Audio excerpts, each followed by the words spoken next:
So first thing first, you need to sign in on the YouTube TV account under tv.youtube.com. After that, you want to make sure you are already purchasing the base plan of YouTube TV and ensure subscription is still active, because you cannot watch World at War Network with now having YouTube TV base plan first. And then to buy the YouTube TV base plan, on the homepage of YouTube TV, you want to go to your top right of your screen, and you want to click on the store icon. And then you want to click on all to see all the networks.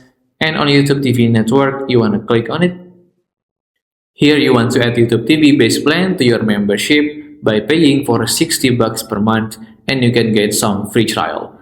So just click on next and then complete your purchase with your credit card, debit card, or even your PayPal. And then to watch World at War Network, you want to go to your top right of your screen again, but this time click on the search icon. And then you want to search for World. And here on the World at War Network, you want to click on it. Then you may scroll down and see the live session of the World at War. If you still have any question, just comment down below and I will try my best to guide and help you guys. And that's how to watch World at War Network on the YouTube TV. If you find this video useful, please consider like and subscribe.